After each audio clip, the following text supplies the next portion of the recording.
Scribe of Breslov, Rabbi Nathan, Reb Noson. Long before history would recognize him as the scribe of a movement, Nathan Sternhartz was already living inside a question he could not answer. Not in books, not in scholarship, but in the silent tension between effort and meaning. And in that silence, something began to form. A vision. One night before he had ever met Rebbe Nachman, Nathan dreamed of a ladder. It stood upon the earth, reaching toward the heavens.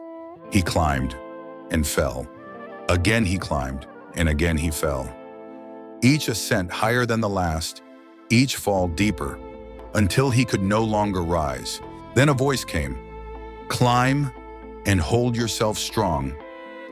Years later, he would recognize that voice and the face behind it.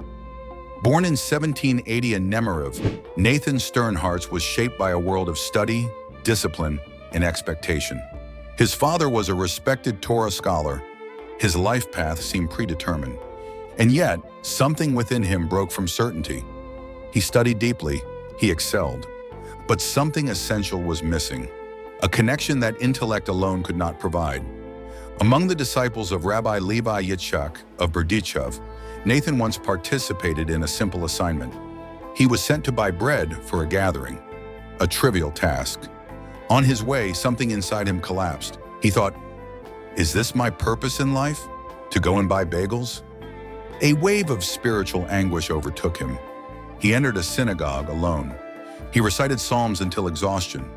50 chapters passed through his lips until his body could no longer hold him, and he fell asleep. In 1802, a rumor spread. A controversial teacher had arrived in Breslov, Rebbe Nachman. Nathan traveled to meet him, and when they met, something unspoken occurred. Recognition without explanation, understanding without language. It was as if the dream had finally found its source. From that moment, Nathan's life changed direction. He became not only a disciple, but a vessel, a memory system, a living archive. Rebbe Nachman spoke. Nathan preserved. Nothing was allowed to disappear, because in this fragile chain of transmission, loss meant extinction.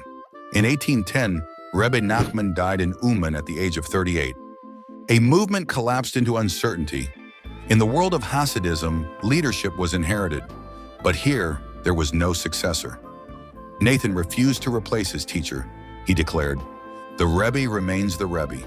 And with that decision, conflict began. Breslov broke the structure of its time.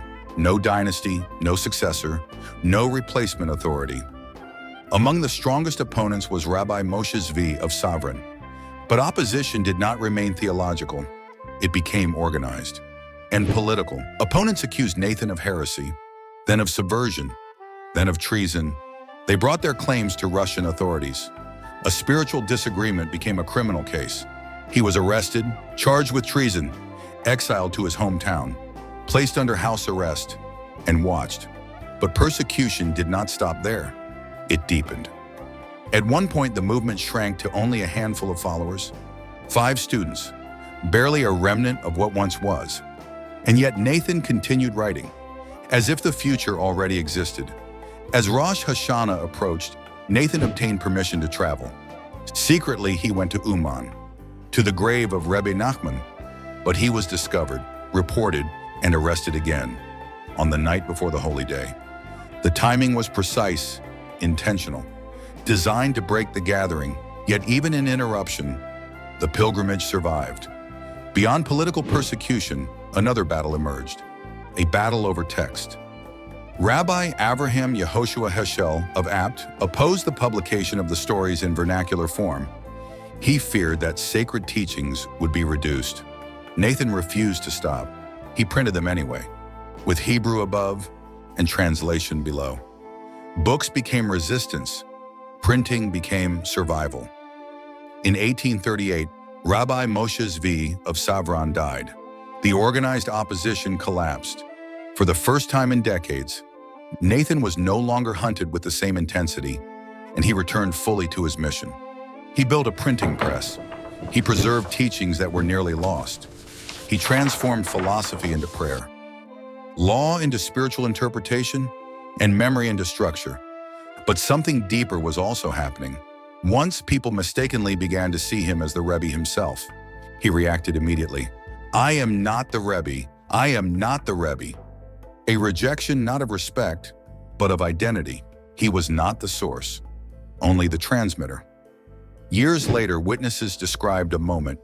A visitor entered Nathan's room and saw his face shining. He cried out, "It is the Rebbe!" Nathan responded in fear, "I am not the Rebbe," and fled. In that moment, identity dissolved into transmission, self into vessel. Rabbi Nathan died in 1844, but by then, the outcome was irreversible. A movement that should have disappeared had become permanent, not through power, not through succession, but through preservation. He did not replace his teacher, he carried him, and in doing so became something rare in history. A man who ensured that memory would outlive authority, that transmission would outlive leadership, and that silence would not win. Today, thousands still travel to Uman, still read his writings, still follow the path he preserved, and behind it all stands a scribe who once climbed a ladder in a dream, fell, rose again, and never stopped holding on. Reb Noson, the man who carried a voice through time.